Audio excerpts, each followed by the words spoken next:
Pas de télévision ni de jeux vidéo, au programme des échanges et du partage. Voilà, continuons à cheminer au milieu de l'atelier chaudronnerie du village AFPA de la Treille à Marseille avec Laurent Laïc. Bonjour, vous êtes président de la VARAP. C'est quoi la VARAP? La VARAP, c'est rien à voir avec l'escalade. Hein. Ah non, absolument pas, mais c'est un groupe d'entreprises d'insertion qui est national et donc qui est né à Marseille. Et vous êtes installé ici, juste à côté, avec du reconditionnement de conteneurs, entre autres. Hein. Voilà, donc on a fait le choix de s'installer en plein cœur du site de l'AFPA La Treille pour installer nos ateliers, à peu près 2000 m² d'ateliers, pour transformer du container maritime fin de vie, pour lui redonner vie, pour faire des logements d'urgence et des bureaux. Thierry Chaumont, bonjour, vous êtes chef d'entreprise. Merci à vous d'avoir accepté notre invitation. Vous êtes également président de l'UIMM. PACA. L'UIM, c'est l'Union des industries et métiers, la métallurgie. Est-ce que les patrons s'engagent facilement dans l'apprentissage? Parce qu'il y a aussi beaucoup de jeunes qui trouvent une formation, mais pas forcément l'entreprise qui va les accueillir et qui va leur permettre de valider finalement cette formation. Alors, si je peux me permettre de vous contredire, en réalité, dans la métallurgie, bien sûr. J'ai l'esprit de contradiction. Exactement. Dans nos centres, c'est pratiquement 90% des jeunes en alternance trouvent chaussures à leurs pieds. Donc il manque 10% quand même. Alors, il manque 10%, mais je ne suis pas forcément trop inquiet. Mais à 6 mois, 90% des jeunes ont trouvé une place dans les entreprises industrielles. Alors, vous êtes tous les deux chefs d'entreprise. Est-ce que vous trouvez la main-d'œuvre qui correspond à l'offre que vous proposez? Alors ça fait partie d'une des grandes difficultés. On a beaucoup de difficultés à trouver les collaborateurs qui viennent nous rejoindre pour travailler sur nos différents métiers. Et nous, on a la spécificité d'être une entreprise d'insertion. Et on commence à avoir des difficultés pour trouver des personnes en insertion pour venir nous rejoindre. Alors, plusieurs raisons à ça, on pourra en discuter, mais un des enjeux du fait qu'on soit implanté sur ce site-là, c'est de rapprocher l'entreprise au plus près des outils de formation pour que après la formation, il puisse y avoir immédiatement l'emploi et qu'on n'ait pas de rupture dans le parcours. Quelque part, c'est un travail de remobilisation des personnes dès l'acte de formation jusqu'à l'entreprise et l'emploi. Thierry Chaumont. Voilà, à mon avis, il y a plusieurs... Vous peinez, vous, à trouver oui, bien sûr. de l'emploi et il n'y a pas forcément... Alors, je peine, tous les industriels peinent. Vous pourriez interroger pratiquement tous les industriels en région et vous auriez les mêmes réponses. Donc oui, c'est absolument incroyable, que ça soit dans l'aéronautique, dans le naval, auprès de PMI. Donc oui, c'est un véritable challenge. Alors, il y a l'aspect un peu culturel également, c'est-à-dire que l'industrie fait un peu peur. L'industrie, c'est quelque chose qui n'est pas beau. Mais ça fait peur. Pourquoi, à votre avis? Parce que ce sont des métiers réputés difficiles, pas très bien payés. C'est ça qui rebute. Malheureusement, ce sont des métiers qui sont en effet réputés difficiles. On ne communique pas assez pour montrer que l'industrie a beaucoup changé. C'est-à-dire les temps modernes que l'on a connus n'ont plus rien à voir. Les métiers ont évolué, les formations ont évolué. Dans le domaine industriel, les industriels recherchent maintenant des bac plus 2, bac plus 5. Donc les niveaux de formation sont plus du tout les mêmes. Donc il y a un vrai déficit de communication. Et puis également, malheureusement, on voit, vous parliez du taux de chômage dans la région, mais ceci étant, quand on cherche des collaborateurs, hormis l'alternance, c'est un peu compliqué. Même question à tous les deux, quels sont les arguments que vous développez pour attirer des jeunes et moins jeunes pour venir travailler avec vous dans votre entreprise? Alors dans l'industrie, il y en a un certain nombre. L'un d'entre eux qui n'est pas négligeable, c'est que les métiers dans l'industrie sont plutôt mieux rémunérés que dans d'autres secteurs d'activité. Il y a une différence d'à peu près 20%. Salaire moyen, quand on démarre, par exemple, alors, je suis désolé, j'ai pas de réponse, parce que les métiers sont tellement différents que les rémunérations sont également très variées, très diversifiées. Mais ceci étant, les niveaux de rémunération sont quand même nettement supérieurs. On voit peu de femmes, donc on essaye de beaucoup communiquer pour faire en sorte que les femmes puissent venir dans le secteur industriel. Beaucoup de communication auprès des familles, puisque culturellement, il faut revoir les choses pratiquement à l'origine. Il faudrait que les enfants puissent entendre parler du secteur industriel en troisième dans les lycées, dans leurs familles, pour montrer que le secteur industriel a beaucoup évolué. Quels sont les arguments que vous développez pour attirer du monde chez vous, pour venir travailler Mais voilà, c'est tout l'enjeu. Donc nous, on a décidé d'aller vers les gens. C'est-à-dire qu'on fait le constat que le système, aujourd'hui tel qu'il est organisé, n'amène plus les personnes en difficulté d'emploi ou même tout salarié à venir vers les entreprises. Donc nous, on va les chercher. Et le fait d'être implanté sur un site AFPA fait partie de cette stratégie. Et on va présenter les métiers, on fait visiter nos entreprises, on explique qu'est-ce qu'il y a derrière le geste technique et surtout, parce que les problèmes sont techniques mais sont aussi comportementaux.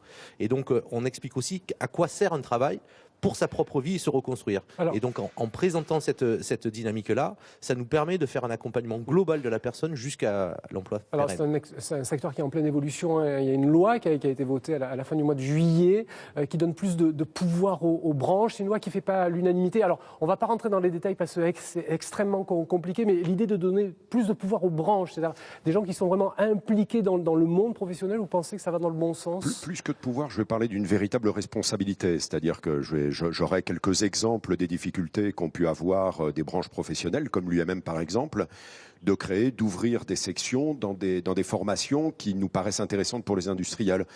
Nous sommes dans un centre AFPA, nous avons nous-mêmes, UMM, un centre de formation pour apprentis dans l'industrie qui est basé à Istres avec un millier d'alternants.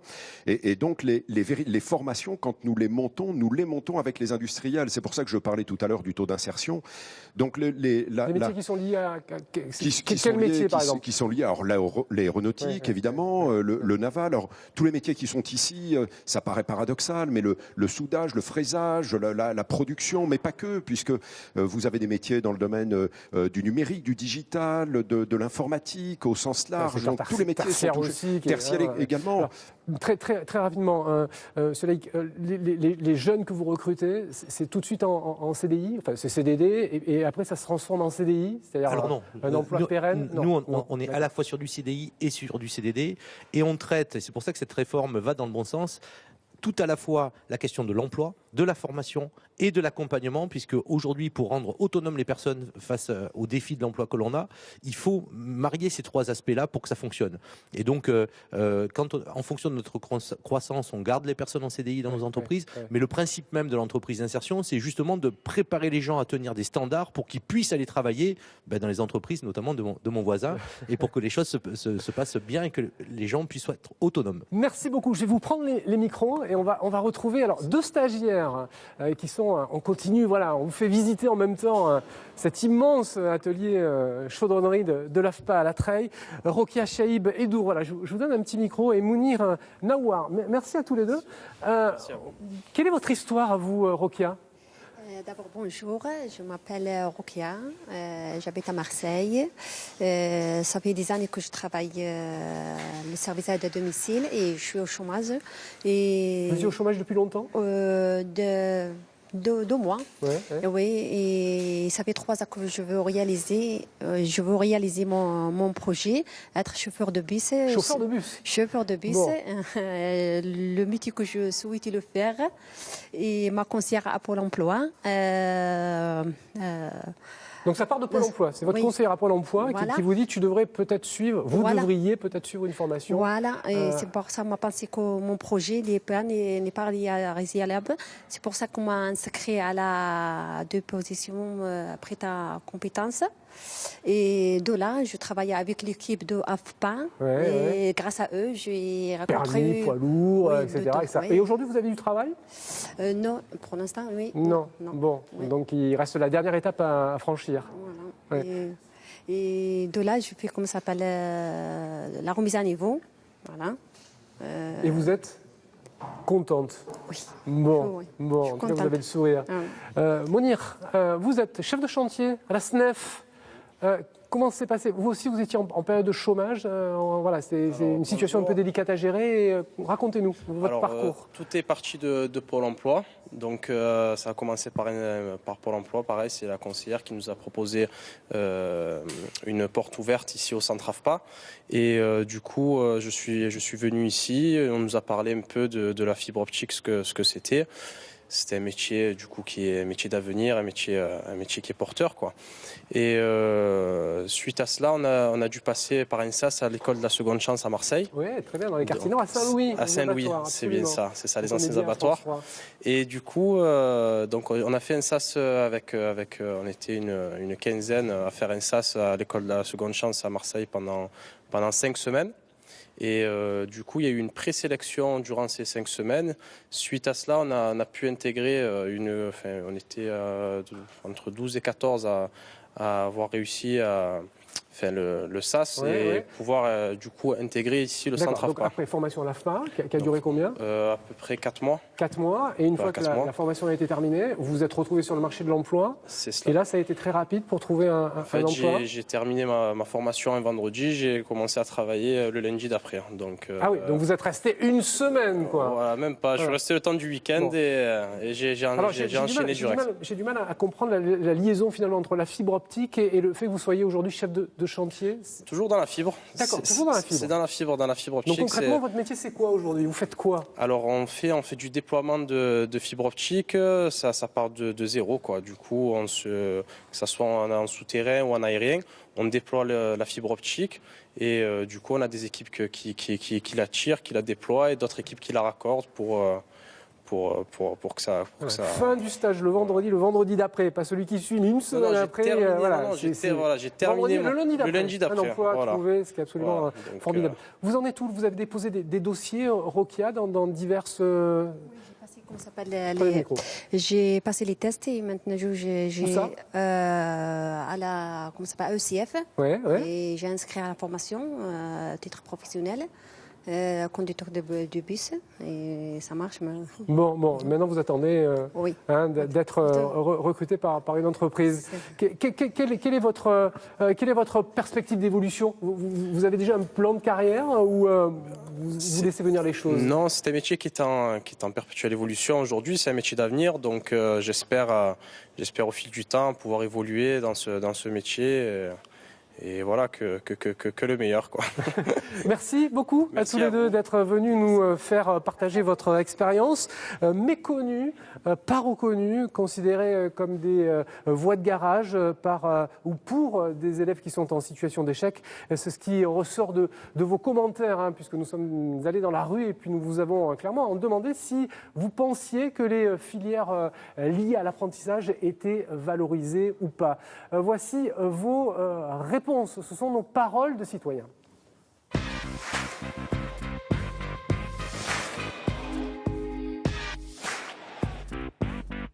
L'apprentissage vous semble-t-il valorisé? Alors pour moi, il était hors de question d'aller en pro. Après, il fallait que je fasse ce que je voulais, enfin ce que j'aimais. Mais l'enseignement général et le lycée général, j'ai été plus conviée par mes parents et par les professeurs. Les métiers du tourisme et les métiers de bouche, oui, mais pas les métiers manuels, voilà, qui sont plutôt dépréciés. Je trouve que ceux qui vont en apprentissage sont souvent moqués, mais au final, à la sortie de leur cursus, ils ont plus facilement un métier que ceux qui vont en école supérieure, qui galèrent plus à en trouver un après. Moi j'étais artisan et les métiers manuels, tout ce qui est artisanat n'est pas valorisé. Alors qu'en fait on aurait beaucoup, enfin vraiment besoin d'apprentis dans ces métiers. Mais bon, voilà, c'est compliqué.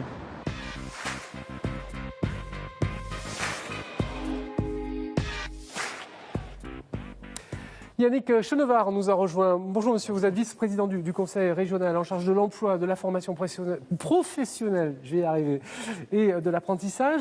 Voilà, votre réaction sur ce qu'on vient d'entendre.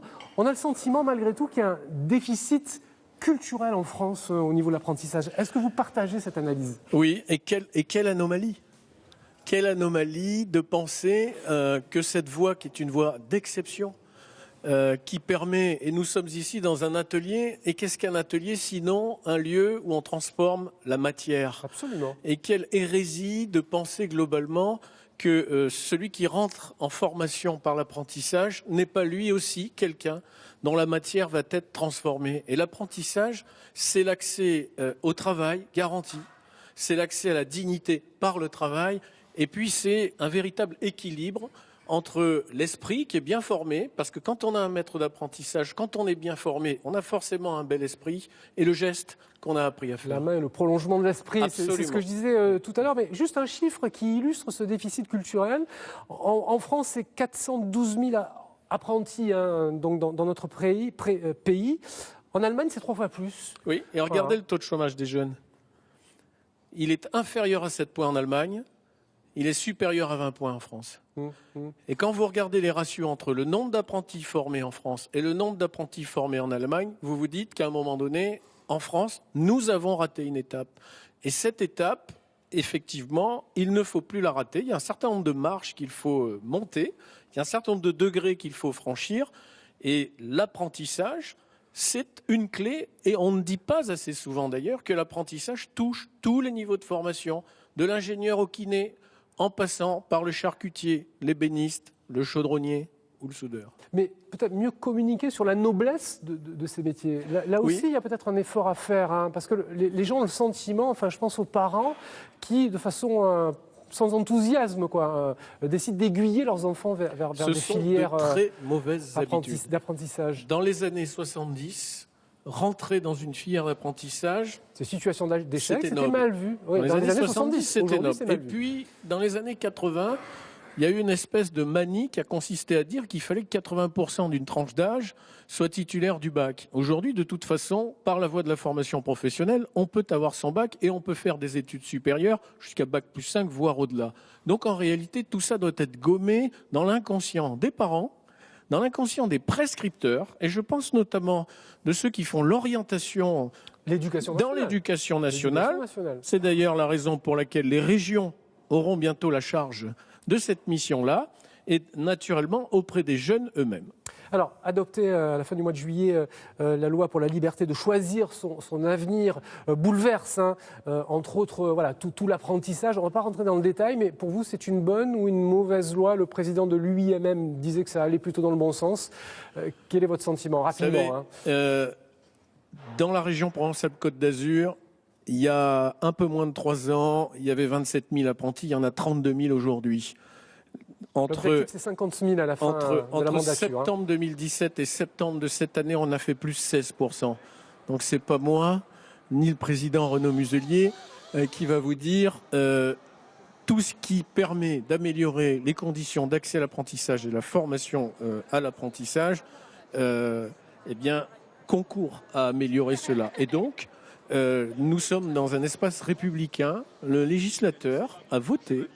Les parlementaires se sont prononcés. Il y a une loi qui a été votée. Elle doit être appliquée naturellement. Et dans cet esprit-là, nous accompagnerons, dans la mesure de ce qu'il reste, aux régions en compétence sur l'apprentissage, nous accompagnerons naturellement de toute notre force parce que nous y croyons, parce que nous sommes imprégnés de cette culture de l'apprentissage et parce que naturellement l'objectif à 50 000, il doit être maintenu. Merci beaucoup d'être venu sur notre plateau. Voilà, c'est terminé pour aujourd'hui. On se retrouve dimanche prochain, même adresse, même heure. Merci beaucoup de votre fidélité. Passez un très bon après-midi en notre compagnie. À dimanche. Merci de votre fidélité. Au revoir.